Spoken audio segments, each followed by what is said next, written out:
Just a tremendous tribute to these young men and the football team and the culture they've established by just putting their nose down and grinding and working hard and trusting and believing. And I think as a staff and a program, we're just indebted to them, because games like this, you know, have typically not gone in our way over the last few years, and this culture has changed the program. I feel like we're just getting started, you know, but that being said, open to questions. You imagine a 7-6 game when you look at what Michigan State is, both defensively and offensively, this could be what you guys want to.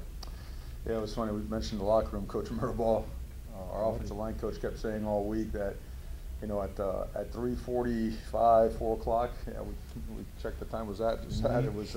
All we needed is one more point. You know, we felt that it was going to be that kind of a game. Just watching them on defense, you know, most teams in the Big Ten had little success against them. They were really good, and we're going to have to take advantages of any opportunity that we did have. And we kept battling and battling. The defense played off the charts, continued to get the ball back to the offense, and was on the field probably 40-plus plays in the first half.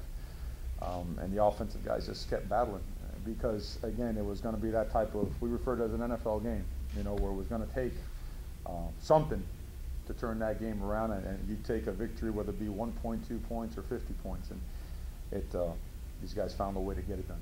You're playing an offense that struggled the way that they have lately. What is sort of the secret to make? What did you see let's not let them get going? And what did you see that you could take away and make life difficult? Well, I mean, I think the worst thing you can do is make light of their struggles throughout the season offensively. I think if you do that, you set yourself up for potential failure.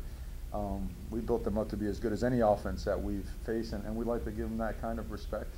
And I think we went in there just with a chip on our shoulder, respecting them, and at the same time, you know, Troy and Jalen and Justin and all those guys just defensively, just Lana, it was great to have him back there, just led the way to one heck of a defensive performance. And that's, you know, what can you say? It's kind of what you see on Sunday sometimes when two really good defenses go at.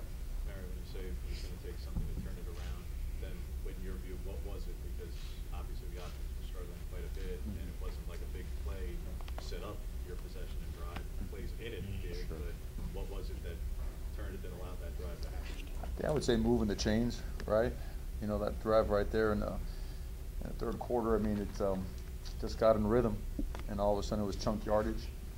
We're playing with tempo, and the key to playing with tempo is moving the sticks. The sticks started moving, and these guys connected on a couple different occasions. Got a couple chunk yardage runs as well, and they connected again in the end zone. They've been trying to find each other all day. It's good that they finally hooked up there, but that's basically it. Just running the offense. A lot of people would probably call this like an ugly win, but as a defensive player, it was just a very enjoyable game. Oh, it was beautiful. I mean, they ran the ball a lot, and we had a lot of opportunities to make plays. And I think a lot of the guys made a lot of plays, and we did a great job. We executed Coach Levis' game plan to a T. We gave up 6 points. That's too much, but we held it down in the red zone as we have all year, and gave up just 3 instead of 6, and we take those points all day, especially when you have 10 and 13. Great combo, and they always go down the way and find a way to score. But, yeah, no, tremendous job to the guys up front. The D-linemen, the outside backers, couldn't have done it without them. Setting edges, staying stout. DBs held it down in the back end as well. It was just a great defensive performance all around. Justin, what finally clicked on the one drive that you needed? I don't think we were doing necessarily anything different. I think we kind of just shot ourselves in the foot the first few drives, and I think guys kind of settled down and just fit their role and made some plays, and unfortunately it came our way this year. Mario, what happened after the Gatorade bath with your ring? Come on, like everyone was looking on the turf. All right, this is embarrassing. All right, I thought I lost my wedding ring. It was in the locker room the whole time.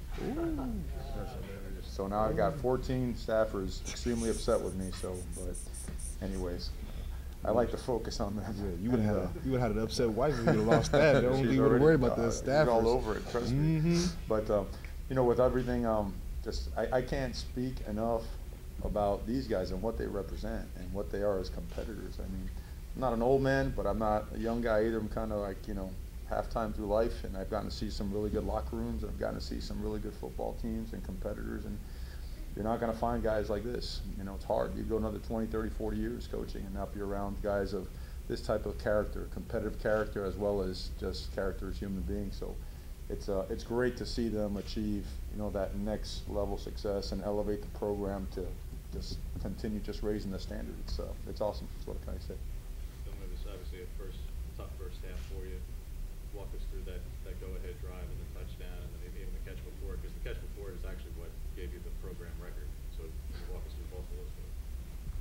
I would definitely just say just keeping my head and not getting down, especially guys like Justin and the rest of the offensive and defensive guys, just not letting me get down on myself after the first half, because I didn't play as well as I could. So just coming back, kind of like Justin said, we didn't do anything differently, but we just knew we could play up to our potential that we did, and that's kind of what happened. What is your reaction to taking over the program record and that now you sit atop the list, you have broken it, you're going to hold that for a while probably? I'm not really sure. It's definitely something that was, I guess, a goal of mine once it was brought to my attention. But I guess I really think about it like that because I enjoyed the win more than anything. So, yeah, that's it. Side note, if he put me at tight end, I'd break his record. In other words, he has no You chance tell of breaking the everybody, record. nobody even laughed at that. There was a couple chuckles in the Nobody back, thinks man. You can a do that. hater, man. You a hater, man. Justin, what are you going to remember most about this season as a whole? I think just how tough these guys are. Things didn't always go our way this year, but we battled through a lot and kind of found out how tough this crew is and how they stuck together and we ended on top and we won our championship today and looking forward to another year. Mario, what did you guys see on the fake swinging game play and what went wrong there? Did you feel like that might get them a little bit? We felt that the wind was swirling enough where the kick was going to be tough, and we felt that we probably had a better chance at having that than a 4th and I think it was 9 or 10. If we had gone a 4th and 5, we were just going to leave the offense out there. We felt we had it, and at the last second, you watch their linebacker point at and couldn't rip out the timeout on time, and the ball was snapped, and then the horror began. You know, so that's when your son asks you. You know, when you watch that video, you know, it has like the NFL's worst plays. He asked me, "Did you run that NFL's worst play?" I go, "Yeah, thanks, buddy." You know, it was. It looked bad. It was something that we felt that we had, and but you know, they did sniff it out. And credit to them. But we felt that, you know, we want to take a shot at it. Had a better chance than a field goal. What were you thinking on their last field goal attempt beforehand? You obviously iced the kicker earlier in the season. Just strategically, what were you thinking leading into that? Keep the timeout. We had a minute 26, something like that. Keep the timeout. If they made it, have a chance to get down the field and score, and keep it for the offense.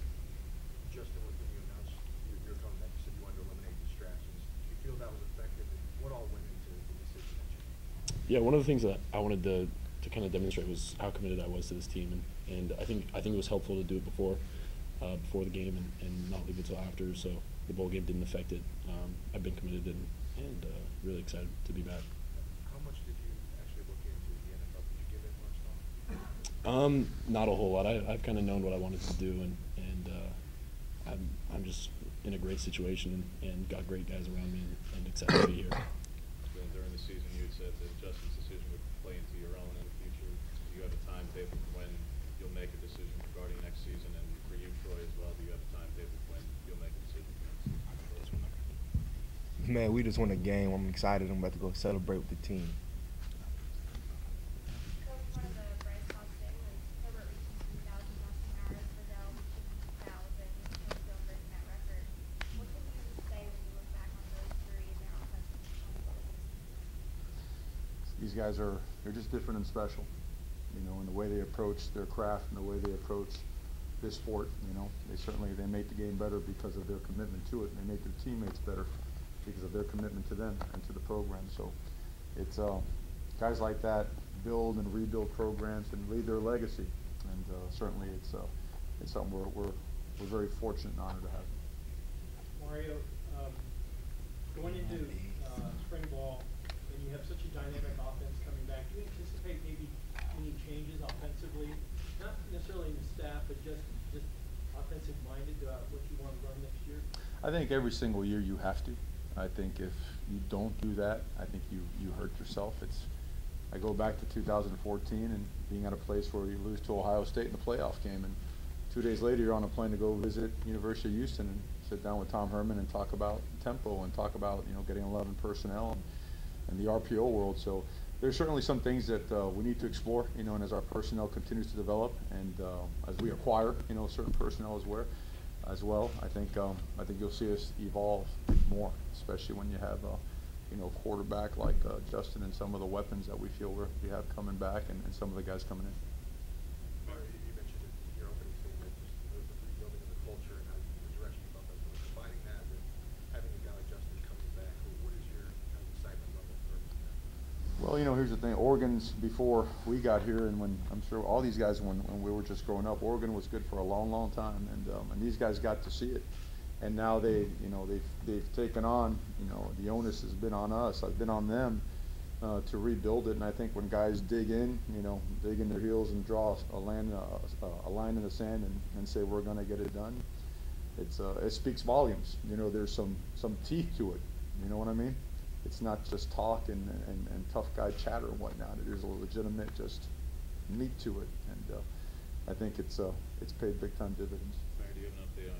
I think Brock went down, and Dallas obviously didn't play very well at all, I believe. Yeah, well, Throck went down and he hurt his ankle. We got him examined. It's a pretty good injury. He'll be back, but not. It'll take a little while. But we're looking at an ankle issue. It could be a break in there. It could be a dislocation. But the doctors, they felt good that thing is going to be okay in time. Mario, the public goal you guys had this year was take the pack, one push between it, and all that sort of stuff. Is that the same goal for next year, or do things change with what you have coming back? I mean, what realistically do you guys expect for next season?